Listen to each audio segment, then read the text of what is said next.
và cònក្រោយនោះគឺក្រុមខ្ញុំហ្នឹងថ្ងៃហ្នឹងគឺយើងចេញពីអូសាកាបាទស្នាក់នៅអូសាកាវិញយើងចេញពីអូសាកាទៅកន្លែងមួយទៀតអត់ទាន់បានមើលកន្លែងដែរចាំជួបគ្នាកន្លែងក្រោយទៀតបាទ Ủa nhưng mà thiếu một ai đó ở đây nè. Anh Tú. Gì chứ Sam với Sẽ hẹn nhau ở bãi xe luôn thì mình đi lối nào.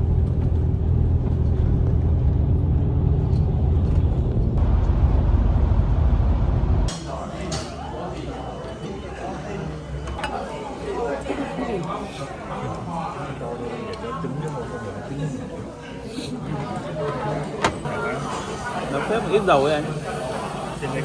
Vâng.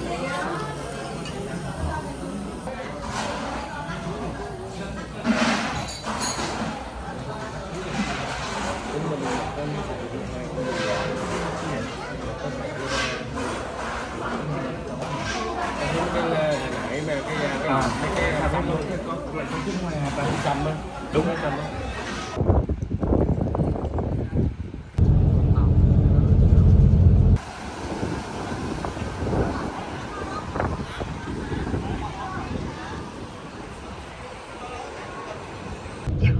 Kiểu như là cô vợ cô cũng phải làm phục tùng không, thay vì là chỉ lo một cái bữa tối thôi, bây giờ phải lo luôn cái bữa sáng, bữa trưa, cái mà mình trải qua. Nhưng mà rút lại được một điều thì Long nghĩ á,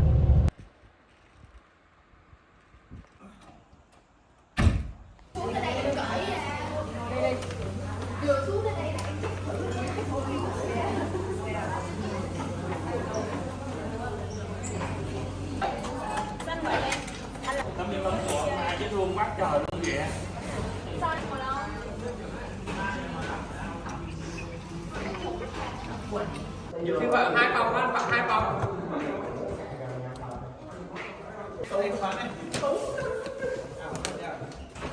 Oh. Better.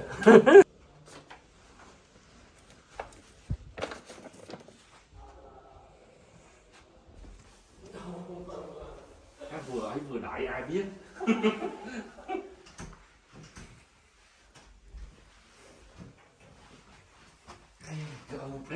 បន្ទប់គេដាក់តែកូនក្រែមួយ1ម៉ែត្រតិចម៉ែត្រតិចដេក2នាក់ប៉ុនយប់នេះបានបន្ទប់រៀងធំតិច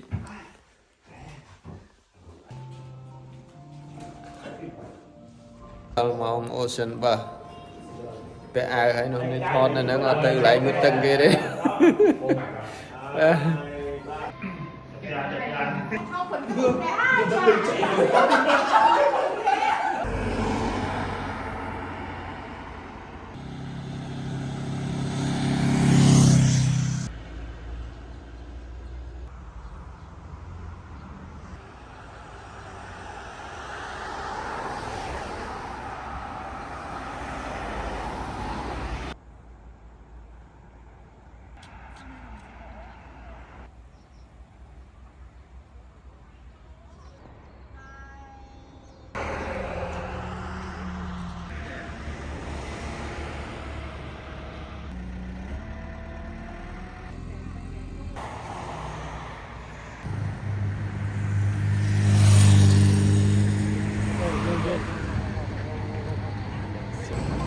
và ព្រឹកនេះយើងឡើងភ្នំ Fuji បាទឥឡូវយើងកំពុងតែរៀបចំចេញដំណើរហើយ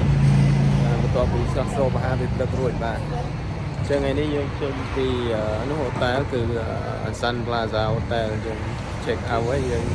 ទៅឡើងភ្នំបន្ទាប់មកយើងបន្តទៅ Tokyo ទៀតបាទអញ្ចឹងជួបគ្នាតទៀតបាទ